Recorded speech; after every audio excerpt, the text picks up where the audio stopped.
Power star Pawan Singh के एगो गाना आइल बा जौन गाना के नाम है टिकुलिया राजा। गाना भैया बहुत ही बेहतरीन बा, लेकिन पावर स्टार के जितना जलवा बाटे बिहार में पूरा इंडिया में वैसन ही गाना में दम नहीं के देखल। काहे कि गाना ट्रेंडिंग में भैया आ गइल, मानत तनी हम गाना ट्रेंडिंग में आ गइल बा, लेकिन गाना भैया मात्र 2 मिलियन व्यू बा।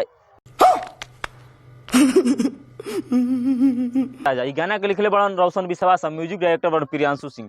भैया जब रोशन विश्वास प्रियांशु सिंह म्यूजिक लिख के दे देवल पावर स्टार पवन सिंह, तो जानते बड़े लोग गाना मार्केट में आग लगाई। लेकिन भैया बात ई बा कि पवन सिंह नाम के मोहताज निकन।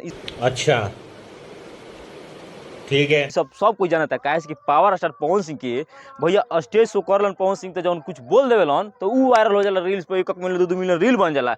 आ पवन भैया कहीं गाना आइल बा, माना तनी हमके ट्रेंडिंग में चल गइल बा गाना, ठीक बा, मान ट्रेंडिंग में पहुंच गइल बा, लेकिन भैया ओकर पे व्यू नहीं खे। 2 मिलियन 1 मिलियन व्यू का ही पवन सिंह उतना ब्रांड बड़न। उ खेसारी लाल के लेला, खेसारी लाल के गाना आवेला तो भैया ट्रेंडिंग में जाला, हम मानते नहीं ट्रेंडिंग में जाला, लेकिन खेसारी लाल के छाप छोड़ के चल जालन 10 मिलियन 20 मिलियन भौकाल बनावल जाता है कि हमार गाना आइल बा ऐसे भइल बा। लेकिन खेसारी लाल यादव बाजी मार देता काहे कि भैया पवन भैया बेहतरीन नहीं कर, बेहतरीन गाना रही तो ट्रेंडिंग में जाई। मान लो ट्रेंडिंग में एक पे चली तबे गाना बढ़िया बा ना, आदमी के पसंद आई, ज़्यादा आदमी सुनिए तबे न बुझाई कि 10 मिलियन सुनो तो हम पवन सिंह के गाना बढ़िया बा, ट्रेंडिंग में आइल बा। लेकिन पब्लिक के गाना पसंद नहीं आवत। हमारा तो भैया ठीक लगा था गाना, लेकिन जब व्यूए ना आई, आदमी देखबे ना करे, सोशल मीडिया पे यह चलता है कि भोजपुरी में के नंबर 1 होगा, के नंबर 2, तो ये भैया खाली जानबूझ के दिखावल जाता। काहे कि बढ़िया गाना रही तो कुछ करे का नहीं कि ट्रेंडिंग में नीलकमल सिंह के गाना आवेला तो 10 मिलियन चल जाला, ट्रेंडिंग में ना जाला।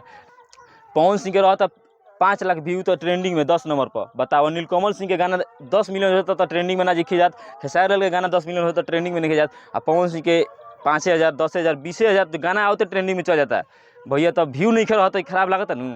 पवन सिंह बेहतरीन करे के सोचत रहन, लेकिन भैया यूट्यूब पर व्यू नहीं मिल पावत। पावर स्टार के पहले लेखा लगता क्रेज नहीं रह गई, काहे कि पवन सिंह के पहले गाना होते रहे तो व्यू के साथ ट्रेंडिंग में जाता रहे, लेकिन अब व्यू उतना नहीं रहा, ट्रेंडिंग में जाता। आ एमे डांस के लिए बड़ी फिट रोल में कोमल सिंह अपन आधा से गाना में जान डाल दिले बड़ी। गाना कोरियोग्राफर डांस बहुत अच्छा लगता गाना, लेकिन पवन भैया के यूट्यूब पर जब व्यू ना आई भाई नू तो खराब लगबे नहीं करी, काहे कि व्यू उतना नहीं के ट्रेंडिंग में आ गई, तो साफ बुझाता कि कुछ पैसा वैसा मतलब दे के भइल बा।